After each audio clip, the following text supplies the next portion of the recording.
Boa noite, pessoal. Sejam bem-vindos e bem-vindas a mais um Devaneios no Café. Este programa semanal que nós temos em parceria com o SEI Campinas, que está localizado na Rua Doutor Quirino 1856, no centro da cidade de Campinas. Estamos ao vivo, então, aqui no SEI e também estamos ao vivo pelo Instagram e nas outras plataformas estamos gravados, tanto no YouTube do Freud Estupefato, quanto o Pod Estupefato pelo Spotify. Essa live também está acontecendo ao vivo no YouTube do SEI Campinas, então estamos concomitantemente em duas plataformas, tanto no SEI quanto aqui no Instagram do Freud Estupefato. E hoje vou lembrá-los e lembrá-las que teremos os dois últimos nomes que estarão concorrendo no sorteio deste livro que tenho em mãos, exatamente este exemplar que eu tenho em mãos aqui, que é Os Livros Negros de C.G. Jung e a Descoberta da Alma. Esse exemplar está sendo sorteado apenas para participantes do Devaneios no Café, que estão aí ao vivo vendo nossa live. E lembrando também que quem quiser participar desse sorteio tem que digitar durante a live "eu quero". E aí, quem for digitando primeiro e estiver até o final da live, a pessoa estará automaticamente, se eu chamar e a pessoa der ok, obviamente, ela já está automaticamente concorrendo ao sorteio. Então, hoje eu vou tirar mais dois nomes. Então, quem quiser concorrer a este exemplar aqui, que foi estreado no mês passado, exatamente no dia 1º de agosto, este livro foi o lançamento da Voz do mês passado. Quem quiser participar tem que digitar aí no campo de comentários "eu quero", e se a pessoa que falou "eu quero" ficar até o final da live, ela estará concorrendo a este livro. Vou tentar lembrá-los, inclusive, até no final da live também. Por que eu falo isso? Porque nas duas últimas lives, cujas quais eu peguei os nomes, tiveram nomes que eu perguntei se a pessoa estava lá, e a pessoa não estava, então ela não está concorrendo ao sorteio. Então, tem essa questão aí também. Teve várias pessoas que digitaram "eu quero", no final da live, quando eu falei o nome da pessoa, ela não estava aqui. E também tenho a honra de apresentá-los este livro, esse livro que eu estou segurando agora em mãos, já vou mostrar ele, que este livro ele é uma produção que foi realizada, foi cabeçada e idealizada, inclusive por conta dos Devaneios no Café, que é este livro aqui, o novo livro da editora Sussurros do Invisível, Relacionamentos Abusivos e Suas Dinâmicas, que tem como coautores tanto eu, o Rod Sigrist, e o professor Eder Schmidt, professor que eu tenho um carinho muito grande por ele, o nosso querido professor Eder, que foi o fundador da Faculdade de Psicologia da Universidade Federal de Juiz de Fora. Inclusive, tem aqui, aqui no início do livro, tem aqui, ó, ele foi professor e fundador também, ó, professor Eder aqui. Então, tenho uma grande honra de ter feito este livro com ele, que é fruto das nossas lives, que é fruto das nossas conversas. Inclusive, a primeira live que foi realizada sobre o tema está aqui na capa, a live de número 12.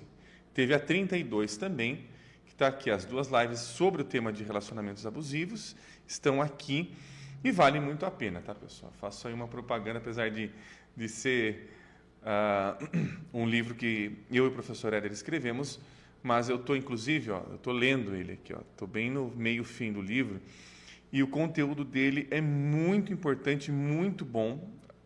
Eu nem lembrava, para ser sincero, de algumas coisas que a gente tinha dito, até porque é muita live. Nós estamos, inclusive, hoje, só um parênteses, contando o Cine Devaneios e todas as lives aí do Devaneios do Café. Esta live ela é de número 82, né? Mas o Devaneios em si é o número 81. Essa live aqui é a 82ª live. Então, nós temos aí, olha, quase 100 lives aí, né, quase 100 episódios aí do Devaneios do Café. E aí já estamos o quê? Há mais de 2 anos, inclusive, fazendo esse programa, né? Que é um programa que eu vejo que tem uma boa participação, tem uma boa aderência aí do pessoal que participa. Inclusive, agradeço bastante. E, bom, para quem vem acompanhando aí os nossos encontros, nós temos tratado de temas. Depois daquelas 3 lives, se não me engano, sobre o infamiliar de Sigmund Freud, nós começamos uma nova jornada aqui no Devaneios, tratando de temas mais cotidianos, mais atuais, temas que geralmente aparecem nas redes sociais, em noticiários, ou é uma temática que vem sendo discutida. Então, a gente tem trazido alguns temas assim também. Hoje, eu vou trazer um tema que ele tem uma vinculação dupla. Ele tem tanto a ver com lives que a gente fez, né, sobre mitologia, né, sobre posição mítica e tudo mais, e também com temas mais atuais. Eu queria fazer uma pequena introdução, porque hoje eu vou pegar uma parte aqui deste livro que, inclusive, utilizei ele em tantas e tantas lives, não à toa, pois ele é um livro que inspira a psicologia, ele respira e inspira a psicologia, que é o Revendo a Psicologia, do James Hillman, da editora Vozes, que infelizmente este livro está esgotado. Mas, deixa eu só até pegar aqui, mas eu vou fazer uma pequena introdução ao tema, pois exatamente o que eu vou ler não é sobre o tema, mas o que eu vou ler vai nos ajudar a reimaginar o tema que eu estou propondo para hoje. Que é o seguinte, eu vou puxar uma colocação, digamos assim, vou puxar uma frase de um poeta que também não é desconhecido para quem aqui vê as lives, também já é um poeta muito conhecido por diversos fatores, que é o Rainer Maria Rilke. E o Rilke, ele tem, agora não vou lembrar em qual livro, onde que ele escreveu exatamente, acho que é no Melodia das Coisas, tá? Acho que lembrei já. Tem no Melodia das Coisas. Provavelmente tem outro livro dele também e tal, mas no Melodia das Coisas é possível de encontrar o que eu vou dizer agora. Ele tem uma frase que ele diz mais ou menos o seguinte, que eu não estou com o livro, então vou lembrar lá de cabeça. Ele diz o quanto importante é nós sermos aprendizes em tudo. Sermos iniciantes, né? Ele coloca o aprendiz como sendo um iniciante, sermos iniciantes em tudo. Tá, isso pode soar como sendo uma negativa à experiência. Isso pode soar como sendo uma negativa a fatores cujos quais nós vivemos. Porém, a gente tem que lembrar que nós estamos falando com um poeta. E aí a gente tem que tentar entender qual que é a chave, qual que é o ponto que o poeta está pegando. Qual que é, digamos assim, o mito que o poeta está ali trazendo para nós. E aqui, pessoal, já chegando aqui, deixa eu ver, o pessoal está falando da boa noite. Tatiana Morels, boa noite, Tatiana Morels. Seja muito bem-vinda aqui ao Devaneios no Café. A Tatiana já nos conhece há de longa data. E aproveitando, que eu vou ter que ficar falando isso durante a live, porque senão eu não vou conseguir talvez pegar os nomes. Pessoal, de novo, quem quiser participar do sorteio, este livro está sendo sorteado, tá? Quem quiser participar desse sorteio deste livro aqui, Os Livros Negros de C.G. Jung e a Descoberta da Alma, digite aí no campo de comentários, eu quero, e quem comentar e ficar até o final da live estará concorrendo, eu vou chamar o nome, obviamente, e quem eu chamar o nome estará concorrendo a este exemplar que está em minhas mãos. Pronto, agora está em minhas mãos, estava só numa só. Então, eu vou pegar os nomes de quem foi falando eu quero. A Gabriela Henrique já falou eu quero, então se você ficar até o final aqui do Devaneios do Café, Gabriela, você vai estar concorrendo ao sorteio, porque hoje eu vou pegar os 2 últimos nomes, tá? Eu vou sortear, aqui eu tenho 4 nomes, que é da Paula Conte, Tami Santos, Márcia Santos e Júlio Gomes, que inclusive o Júlio não encontrei ele hoje aqui, a Márcia, mas está participando, ó, acabei de falar seu nome aqui. Seu nome está também para o sorteio. Então, um desses 6 nomes estará concorrendo, que eu vou pegar os 2 últimos nomes hoje, semana que vem será o sorteio dos nomes. Então, vamos ver, vamos torcer para quem for aí o ganhador ou a ganhadora. Então, essas são as regras aí do sorteio. É bem simples, ele é mais focado mesmo em quem participa das lives ao vivo. Voltando ao tema. Bom, o Rilke, então, ele traz essa importância de ser um aprendiz, né? de sempre saber, então, que nós temos um nível em nós, ou seja, é um nível arquetípico, ou a gente pode até colocar um nível mítico em nós, é um mito que atravessa-nos, que é o mito ali do novo, do aprendiz, daquele que está vendo ou vivenciando algo pela primeira vez. Bom, dentre isso, a gente tem que lembrar, inclusive nós falamos isso em diversas lives, isso talvez não seja novidade, mas eu acho que é interessante da gente ir relembrando algumas coisas. Por exemplo, nós já comentamos por diversos autores, o Hillman é obviamente um deles, que toda imagem é uma imagem que leva consigo mais de uma qualidade junto com ela. E também, quando nós estamos dentro do nível da imagem, nós estamos dentro de algo que, ao mesmo tempo, é a patologia e a cura. Ou seja, se eu exterminar a imagem ou usar uma outra coisa contra aquilo, no sentido de oposto, eu posso estar matando exatamente o que pode estar me sendo positivo, sendo benéfico, enfim. A gente poderia, são palavras aí que a gente poderia melhorá-las, mas depois a gente vê. Porém, então, tem esse nível. Então, vou pegar um aspecto, que esse vai ser da nossa live hoje, que é o seguinte, o aspecto de... É muito interessante que uma das figuras que, inclusive, a própria psicanálise se preocupa, se debruça a estudar, uma das figuras, digamos assim, basilares da psicanálise é, e continuará sendo, a figura da criança. A gente poderia se perguntar, né, mas que criança é essa que a psicanálise está tanto falando? Porque aí a gente vai para um ponto. Temos a criança histórica, que essa criança que nasce de uma mãe, tem de tanto a tanta idade, aí de tanta a tanta idade ela faz isso, tá, ok. Temos essa criança, mas também temos uma criança arquetípica. E que criança arquetípica é essa? Quais são as qualidades que ela apresenta?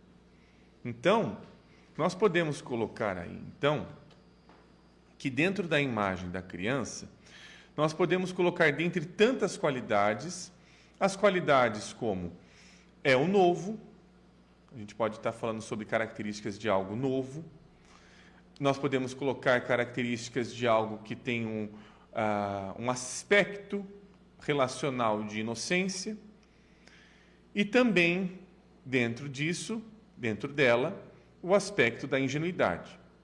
E eu queria destacar estes dois, pois eles parecem muito semelhantes, pois eles estão dentro da mesma imagem, porém eles têm diferenças muito interessantes, que inclusive é o que a psicanálise nos traz. Bom, se formos então sair um pouco da criança histórica para também conversar com a criança arquetípica, nós podemos ver algumas coisas interessantes. Como, por exemplo, A partir do momento que a gente vai, por exemplo, vou pegar agora um pouquinho do Freud. O Freud vai imaginando que a criança passa por etapas, passa ali por algumas fases de um desenvolvimento psicossexual. Esta palavra dupla, esta palavra, digamos assim, que leva duas conotações, que é psíquica e sexual ao mesmo tempo, são inseparáveis. Nós podemos colocar ali que então há um movimento de descoberta através de lugares específicos que vão sendo, inclusive, adentrados, penetrados. A boca, o ânus, os órgãos genitais, eles vão sendo, digamos assim, eles vão oferecendo a este novo uma descoberta através de regiões ou áreas, que também podemos colocar nesse sentido. Perceba, aí nós não estamos mais apenas falando de uma pessoa, que tem certa idade, sei lá, 4 anos, 5 anos, sei lá quanto for. Nós estamos começando então a ver que há aí uma imagem que tem uma preferência de uma descoberta através de movimentos eróticos. Então, nós podemos entender, até mesmo através de Freud, que o erotismo é uma necessidade da alma descobrir-se. Ela utiliza-se, inclusive, de um corpo, ou também podemos colocar de uma personificação, para saber quem ela é, o que lhe interessa, o que a atinge, o que a atrai, o que a movimenta. Isso nos é interessante. Estamos aí, então, entrando dentro de uma criança, dentro de uma posição em relação a isso. E, bom, aí eu quero fazer uma pequena semelhança e diferença entre ingenuidade e inocência. A partir daquela frase que eu comentei com vocês do Rilke, que é necessário ser um iniciante ou um aprendiz, dependendo aí de qual for a tradução que ficar do Hillman,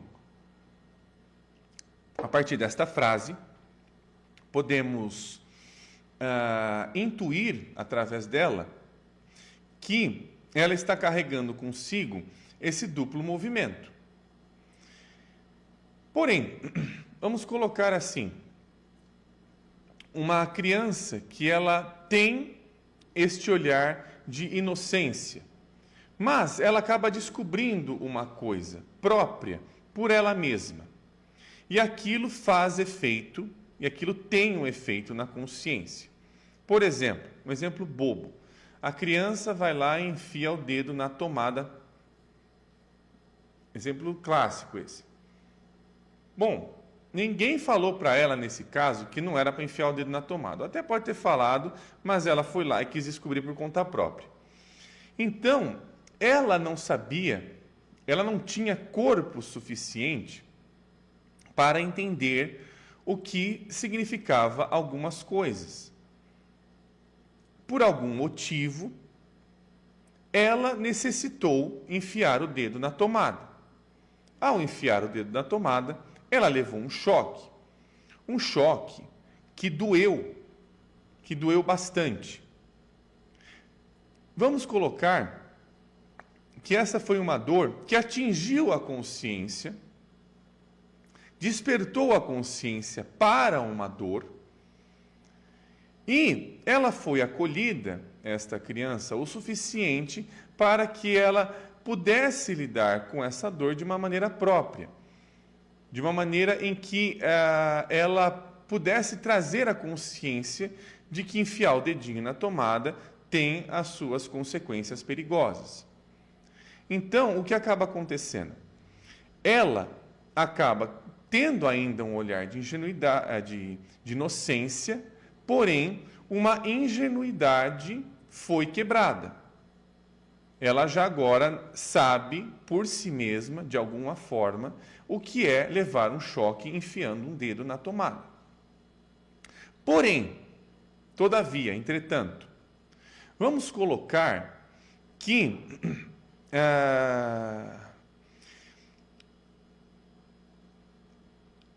a vida dessa criança é uma vida muito sofrida, é uma vida cheia de dores, tanto físicas quanto psíquicas.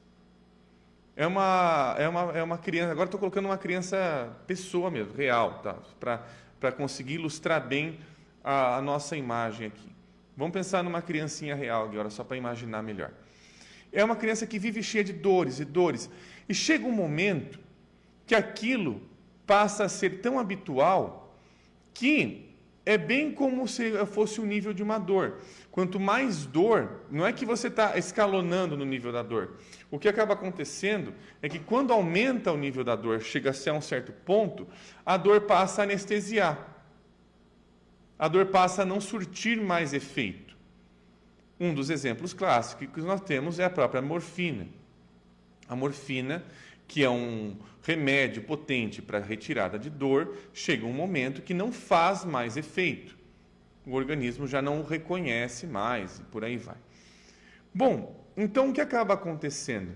A partir do momento em que esta dor não é registrada, não é impactada dentro da consciência e não traz mais consciência, o que acaba acontecendo é que esta dor ela passa a ser esquecida. Nós podemos colocar, então, o anestesiamento como algo muito próximo do esquecimento. Do esquecimento, inclusive, de um corpo, tá? Como se este corpo estivesse perdendo as suas qualidades humanas, como a sensação, por exemplo. Perdendo sensação. Dentro desse exemplo,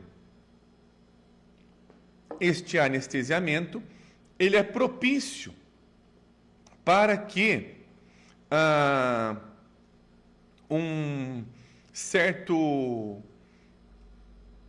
uma certa maneira de se relacionar consigo e com o mundo passe a ser e ter características mais ingênuas.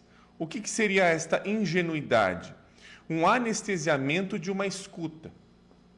Alguma coisa está me dizendo que isso daqui não me cheira bem. E isso, inclusive, está me incomodando. Porém, se este incômodo não for levado em consideração, o que acaba acontecendo é que ele é suavizado, fica abrandado e não faz efeito na consciência. Então, dentro dessa imagem, desta criança aqui, imaginária que eu trouxe aqui, nós podemos ver o porquê, então, a criança é uma figura que interessa tanto à psicanálise, pois dentro dela há exatamente aquilo que nós precisamos para descristalizar, deformar aquilo que está muito fixo, que está muito pronto.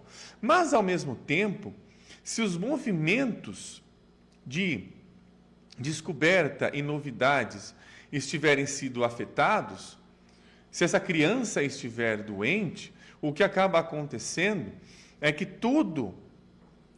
digamos assim, essa sabedoria também que ela traz consigo da novidade também está doente. O saco. Alergia. E bom, sobre isso, nós temos então um seguinte ponto. Eu vou fazer uma pequena leitura aqui.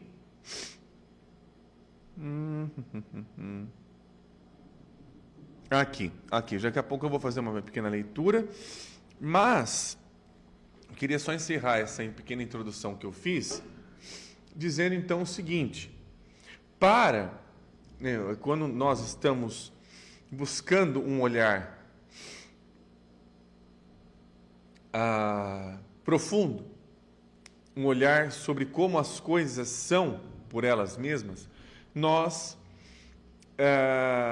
entendemos, através inclusive da psicanálise, das psicanálises, né, dá para colocar lá no plural, nós podemos entender através das psicanálises que nós não podemos perder esta imagem, no caso aqui eu estou trazendo a imagem da criança, pois se eu perco essa imagem, eu perco exatamente que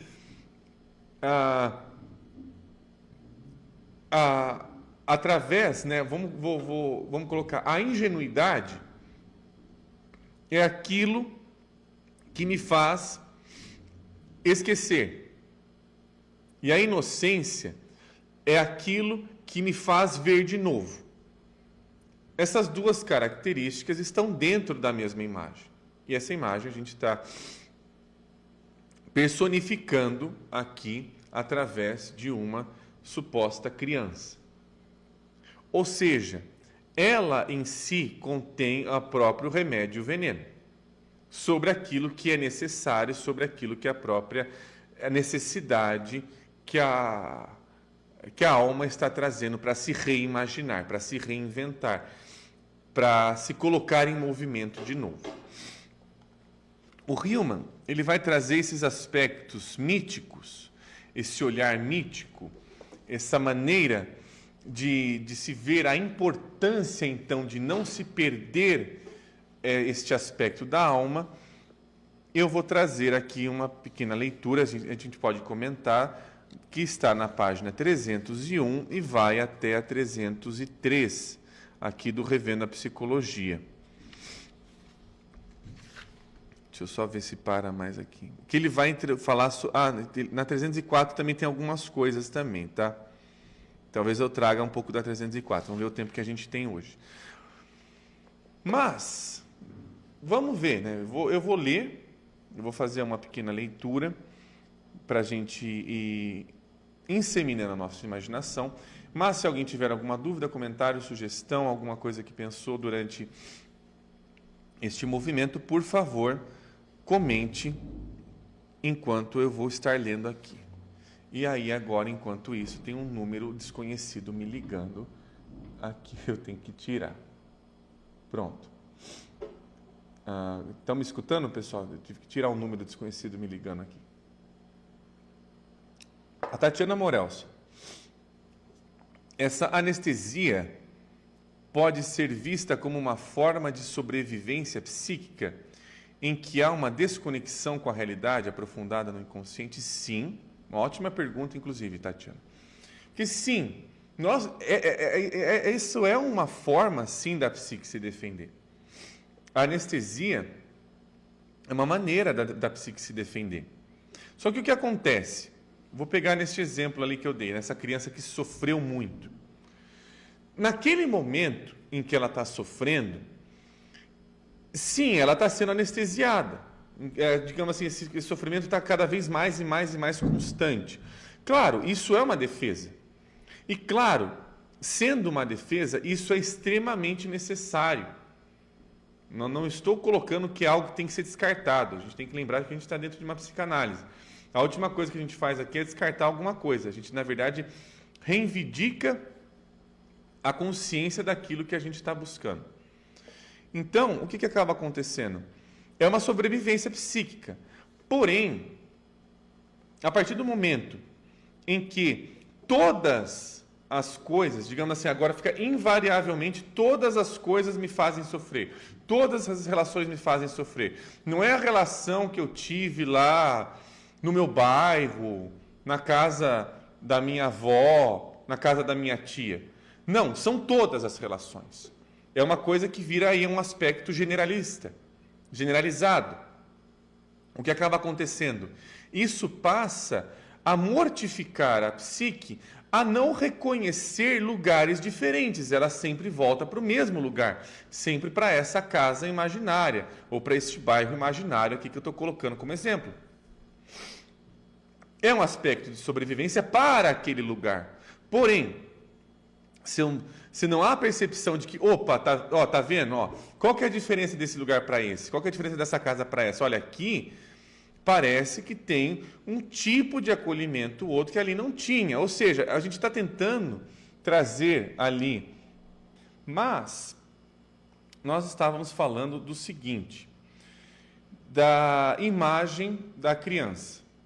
a imagem da criança como sendo uma imagem que traz consigo diversas qualidades, que inclusive a imagem da criança é bastante utilizada, explorada, estudada e comentada pela psicanálise, e não à toa, pois esta criança não é apenas uma criança histórica, não é apenas uma criança física, uma pessoinha que tem determinada idade, que coloca o dedo na boca para descobrir que tem fase oral, não é só sobre isso.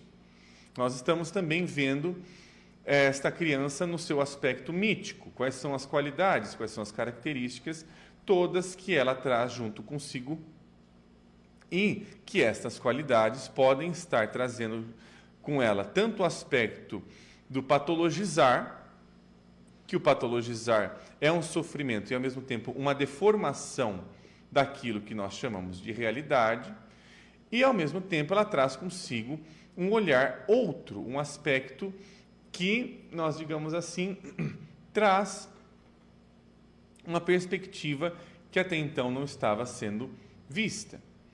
Então, aqui nós estávamos comentando um pouco que das qualidades dessa imagem de inocência e ingenuidade, nós temos a criança. Por que a criança? Pois ela traz consigo o aspecto da novidade, um olhar de novidade, um olhar de interesse, um olhar de curiosidade, um olhar que não está dentro da medida, ela não se preocupa com aquilo que se chama medida, no sentido de ela não quer algo que está mais ou menos, ela quer sempre, e ela tem uma disposição a ir para mais. A gente pode pegar isso, por exemplo, no mito do Ícaro, ela quer sempre as alturas, quer mais alto, quer um mais. Não apenas o Ícaro, nós podemos pegar uma outra imagem deste jovem, ou desta imagem jovem, nós temos o Faetonte, filho de Hélio, que carrega a carruagem do Sol. Acontece algo muito semelhante a Faetonte. Ele desgoverna o carro do Sol do pai e acaba se matando. Então, são imagens cujas quais elas estão buscando sempre ápices, estão sempre buscando algo a mais. Nós podemos colocar assim, algo em nós que busca novidade, busca sempre algo a mais. Este algo a mais tem em sua cerne, em seu jeito de ser, na sua maneira de existir, as características da inocência e da ingenuidade. E nós estamos vendo que elas se encontram na mesma imagem, porém, elas têm diferenças. A diferença é que, dentro do olhar da inocência, nós podemos colocar um tipo de olhar que está o tempo todo em renovação, olhando para algo novo, de uma forma nova, de uma forma que é uma novidade, uma experiência nova, independente se é algo que nunca viu ou é algo que sempre viu. A experiência com aquele fenômeno é nova. Só que a partir do momento em que este olhar de inocência não leva em consideração alguns fatores que são importantes para a consciência, como, por exemplo, o próprio sofrimento ou a dor, o que acaba acontecendo é que, nesse escalonamento de mais dor, se sofre além da conta, ou se não sofreu quase nada, né, se está muito baixo também, algo que não atinja a consciência, por isso que é importante, e também entender que o psicanalista é aquele que tem a arte do fogo em si. Tem horas que tem que colocar mais fogo, tem que colocar menos fogo, ou seja, o fogo traz consigo tanto o aspecto do erótico, quanto o aspecto que também algo ali vai sofrer, sofre, é incinerado, passa por uma transmutação. O fogo, ele acelera uma transmutação de alguma coisa, e através, uma das características, não apenas, mas através de um sofrimento. Ou seja, sofrimento de mais não traz consciência, sofrimento de menos também não traz consciência. Consciência de quê? Do fator que está dentro daquela questão. Por exemplo, se você pegar o exemplo que a gente estava dando na live passada e ficar enfiando o dedo da criança na tomada o tempo todo, para fazendo ela tomar choque, toma choque, toma choque, toma choque, chega um momento em que ela não vai mais, ela até vai continuar sofrendo. Só que aquele sofrimento que não tem relação com absolutamente nada, é quase como se fosse uma tortura, faz com que a consciência seja anestesiada. Retira a consciência de campo. Ela não está elaborando mais nada. Ou seja, uma punição, uma dor, um sofrimento que passa do seu continente, ele basicamente está perdendo conteúdo. E esse conteúdo é perdido através daquilo que nós chamamos de anestesiamento, ou também um correlato que é o esquecimento. É esquecido, ou seja, uma dor que não é sentida está anestesiada, então ela é fácil de ser esquecida. O trabalho analítico é tentar devolver a consciência e, obviamente, a dor também virá junto de alguma maneira, porque a dor está lembrando que, opa, isso daqui é um aspecto que lhe dói, é um aspecto que você está sendo machucada sem perceber. Então, aí a gente pode entrar na pergunta da Tatiana Morels, que está aqui em cima. Ó. Essa anestesia pode ser vista como uma sobrevivência psíquica, como uma desconexão da realidade aprofundada no inconsciente? Sim. Então, Tatiana, agradeço inclusive a sua pergunta, que você colocou aqui novamente. O anestesiamento é uma defesa, e toda defesa é necessário para um movimento de sobrevivência. Tudo aquilo, né, que o Freud entendeu como mecanismo de defesa funciona e serve para aquilo que a gente chama de vida, para o movimento em prol da vida. Então, a anestesia tem este caráter de buscar proteger alguma coisa. Por exemplo, se você sofrer dor, você surta, você rompe, você não faz mais nada. Então, você continua o estímulo, mas tira o contato com esse estímulo, né? Você corta, você rompe esse contato com aquele estímulo para tentar fazer com que haja a possibilidade de continuar se vivendo. Porém, qual que é a grande questão? Esta defesa, que eu estava comentando inclusive, né, Tatiana, que você falou que não tinha escutado a resposta, que esta defesa, ela pode ser necessária para determinados lugares. Por exemplo, na casa, esse sofrimento nessa criança imaginária aqui que está sendo personificada, que a gente está trazendo aqui, ocorreu na casa da minha avó, quando eu tinha tanta idade. Então a gente vai localizando, primeiramente, aonde ocorre esse sofrimento. Na casa da avó, na casa da tia, num bairro, seja onde for. É ali que está esse lugar. Bom, se eu estou nesse lugar, o que acaba acontecendo? Se eu volto para esse lugar, eu me relaciono sempre também com o mesmo tipo de sintoma e com a mesma resposta que eu vou dar a esta forma de se lidar com as coisas. Porém, o que acaba acontecendo? O movimento de análise busca fazer com que se enxergue que existam lugares outros, diferentes, para que, inclusive, este movimento de defesa contínua, de busca para continuar sobrevivendo, fale, opa, peraí, mas eu estou agora na casa da minha avó, ou eu consegui estar na casa, sei lá, do meu marido, dos meus filhos, e será que todo lugar é o mesmo? Eu não sei se todo lugar é o mesmo, ou se este olhar de novidade, de curiosidade, está adoecido. Por isso, então, que a gente chama, por isso que, então, interessa a qualquer psicanálise olhar para este aspecto da inocência. Pois a inocência vai trazer que, opa, esse talvez não seja o mesmo lugar. A ingenuidade pode estar sendo eu imaginar que é sempre esse mesmo lugar, essa casa da avó imaginária que eu sofri, pois ela traz consigo, inclusive ela vai fazer com que eu sempre me relacione com os mesmos personagens. Muda a pessoa, a fantasia continua a mesma. Então, nós estamos tratando do quê? De aspectos míticos dentro da própria imagem. Por isso, nós não perdemos falar assim, não, ao invés de você ser criança, que isso é uma coisa sua que era quando criança, agora você vira um adulto. Não, isso é loucura, eu vou até colocar nesse termo, tá? Isso é burrice.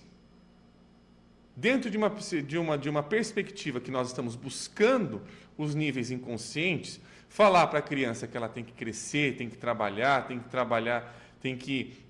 isso para ela crescer nesses aspectos, é uma tremenda burrice. Por quê? Porque eu estou indignificando, inclusive, esta imagem, fazendo com que ela continue perpetuando o mesmo sofrimento de ela estar sendo rejeitada.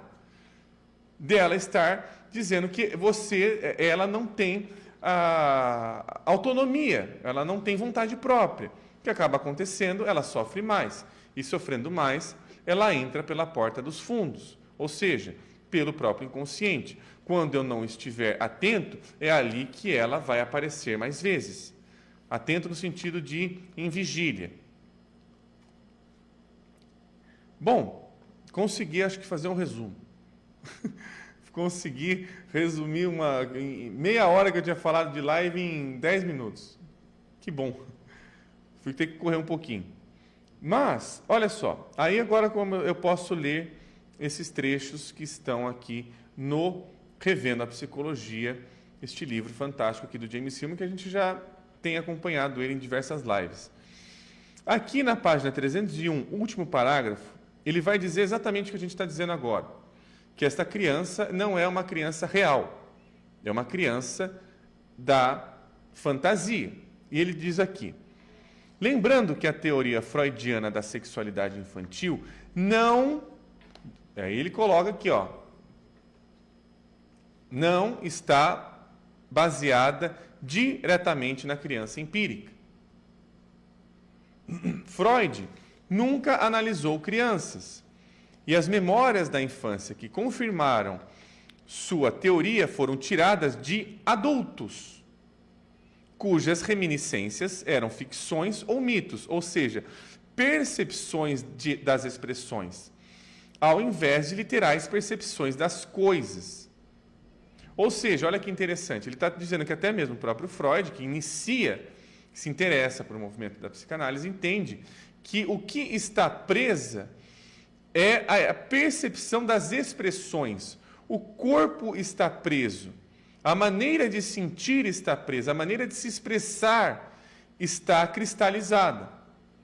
E é esta maneira que vai ser indagada, que vai ser colocada à reflexão. E ele continua.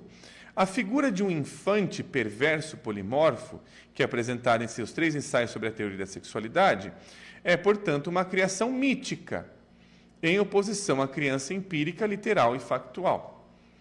Essa criança é também mítica, porque nela se acreditou, sua realidade foi confirmada, entre aspas, por estudos, entre aspas, e por revelação pessoal, testemunho, e dá suporte a uma escola com ensinamentos, uma visão de mundo, e assim como qualquer outra pessoa mítica. O mito que está vivo não é notado como mítico, até que possamos enxergar através dele. Olha que interessante. Então, nós estamos falando sobre uma criança que não é mais uma criança, mas que se apresenta como uma criança. Um infante. Nós, praticantes aqui da psicanálise, continuamos mitologizando, retirando nossos duros fatos empíricos de uma extraordinária forma de ficção, a história de caso, a anamnese, o relato através do qual os detalhes de uma vida são compostos numa história, recebem uma visão, e assim uma pessoa mítica torna-se a personificação de um destino que se lança ao processo terapêutico, que é a questão ali do, bom, se você for ficar o tempo todo vendo qualquer casa como aquela casa da avó, aquela expressividade da casa da avó, óbvio que você vai estar sempre vivendo a mesma coisa, as mesmas dores, com os mesmos personagens, em corpos diferentes. Uma das belezas das metáforas míticas é que elas evitam o literalismo. Ou seja, não vá por esse lado, tem mais coisa envolvida aí. Sabemos que desde o princípio que são verdades impossíveis, como a própria metáfora, cujo poder não se pode ser satisfatoriamente explicado, Um mito fala com duas línguas ao mesmo tempo, distraindo e aterrorizando, sério e irônico, sublimamente imaginativo e ainda assim cheios de espalhados detalhes de uma ridícula fantasia. As metáforas do mito condensam passado e futuro, de forma que o passado está sempre presente e o presente pode ser sentido pelo distanciamento do passado.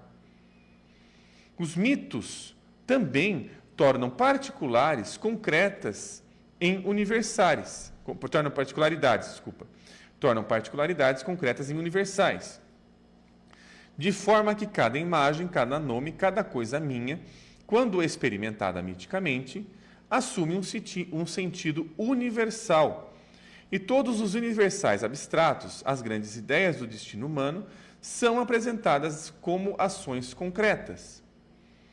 E sempre um mito é a psique falando de si, disfarçadamente, como se não tivesse nada a ver com a psicologia, como se todos os mitos tratassem realmente de uma cosmogonia, ou de uma busca e de uma aventura, ou das origens do pecado, das dinastias, ou de matadores e amantes, como se o mito estivesse falando literalmente dos disfarces que usa, que seguram sua interioridade psíquica. Isso vai, inclusive, através daquela pergunta que fez a Tatiana Morels. Olha o interesse aqui. O mito não quer perder a sua interioridade. Ou seja, quando ele não é levado em consideração como se fosse um mito, ele também se defende da nossa consciência, que é uma consciência exploratória, resolutiva, explicativa, demasiadamente objetiva, que é um objetivo único, pragmático, cartesiano, até binário. E dentro dessa perspectiva, o mito utiliza-se do seu próprio disfarce, de colocar que não, isso aqui é um fato, olha só que interessante. E aí fica na discussãozinha besta de achar, mas o que é? Isso foi fato ou não foi fato? Aconteceu ou não aconteceu? Dentro da psique, tudo quanto é percebido é correto. Dentro de uma posição psíquica, tudo quanto é percebido é correto. Ou seja, toda a percepção que atinge a psique está olhando, está descobrindo algo novo. Ou seja, o aspecto saudável, podemos colocar assim, desta novidade, ou aqui personificando desta criança, mantém-se vivo, mantém essa chama viva, longe da consciência. Por isso mesmo, o analista ou a análise não consegue trabalhar no nível da consciência sempre, pois às vezes a consciência precisa ser preparada para receber esta maneira de se olhar diferente.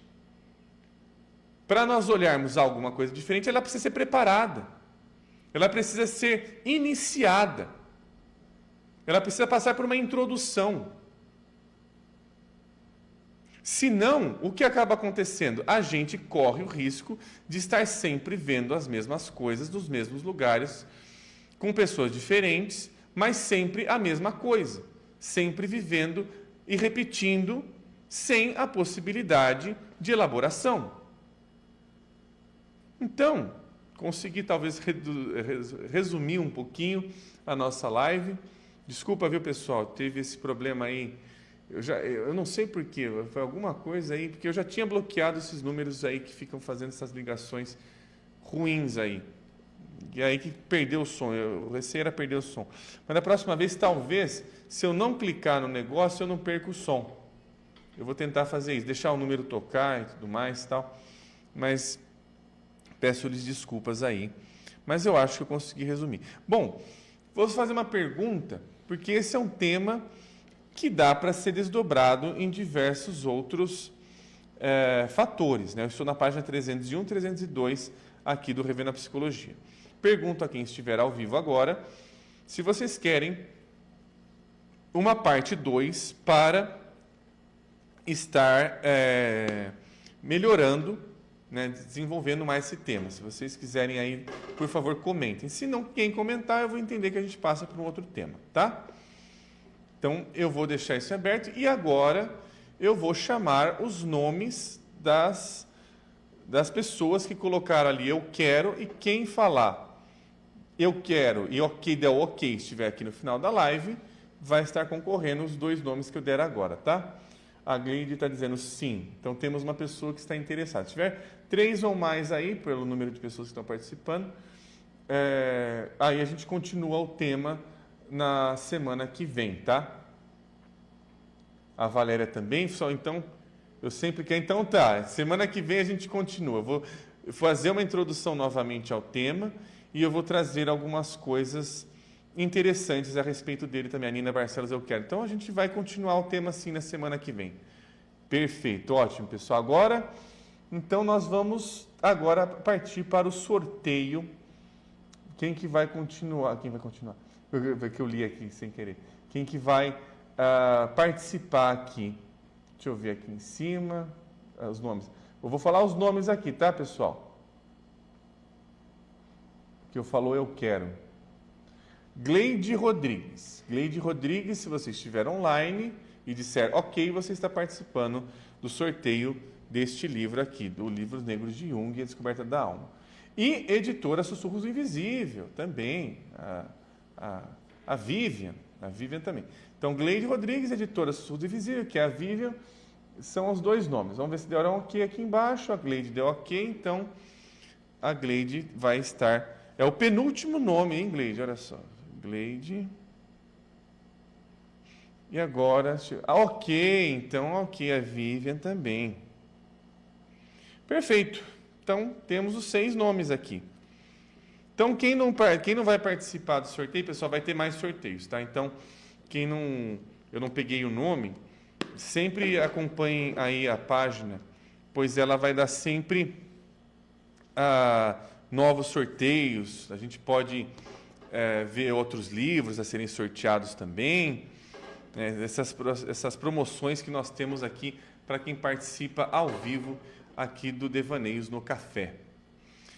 Bom, queria lhe pedir-lhes desculpas por conta desses inconvenientes, mas continuaremos então. A gente pode fazer a gente fez uma pequena e breve introdução ao tema.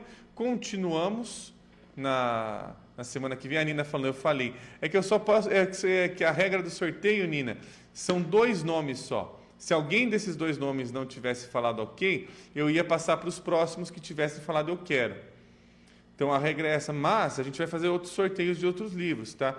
Se não me engano, esse é o 3º livro que a gente está sorteando aqui no programa. Esse é o 3º, mas teremos mais livros aí a serem sorteados, tá? Então é só para a gente acompanhar. E cada sorteio tem a sua regra. E cada sorteio vai tendo assim a sua maneira dele acontecer. Bom, então semana que vem vai ser o sorteio. Vamos ver quem vai ser o ganhador ou o ganhador. Aqui a Valéria perguntando, faz sorteio do seu livro? Posso fazer. A gente pode fazer, sim. Só preciso conversar com a editora, mas a gente pode fazer um sorteio, sim. Quem quiser, então, o sorteio deste livro aqui, quem quiser concorrer, a gente vai aí fazer um sorteio talvez diferente. Vou pensar em alguma... Eu posso pensar em alguma coisa assim. Posso pensar que a editora, a Vivian, faz sorteio do seu livro. Vamos fazer. Só que eu estou pensando em fazer um sorteio diferente para este livro aqui, tá, Vivian? Pensando em fazer uma coisa mais colaborativa, mais participativa. Talvez nem seja sorteio, mas talvez seja aí, talvez alguma coisa um pouco diferente, que eu vou aí abrir também para as pessoas que seguem a página. Uma coisa um pouco mais aberta, um pouco mais expansiva aqui das lives. Mas vamos ver, vamos pensar juntos, mas eu tenho uma proposta assim. Muitíssimo obrigado, pessoal, para quem participou aqui do nosso encontro. Nos vemos semana que vem. Semana que vem é o sorteio, então quem tiver aí concorrendo, fiquem de olho. Eu vou fazer ele ao vivo aqui no final da live. Aqui a Nina faz uma live sobre personalidade narcisista. Temos essa live, inclusive, tá, Nina? Ela está tanto aqui no Instagram quanto no YouTube, Spotify. Ela tem lá, tem essa temática lá já gravada. Podemos pensar, porque essa temática eu já falei ela várias vezes.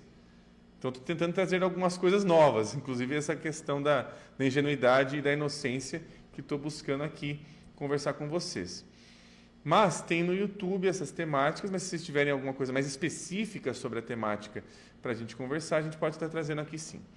A Nina Barcelos, vou procurar. Lá tem bastante coisa, já tem 80 lives gravadas, tirando o Cine Devaneios. O Cine Devaneios tem 81 lá no YouTube. Aqui a gente está em 80 e alguma coisa já no Instagram. Eu nem lembro, mas está em 80 e alguma coisa. Então, muitíssimo obrigado, pessoal. A gente fez uma pequena introdução. Semana que vem continuamos no mesmo tema. E espero que ninguém me ligue de novo durante o programa.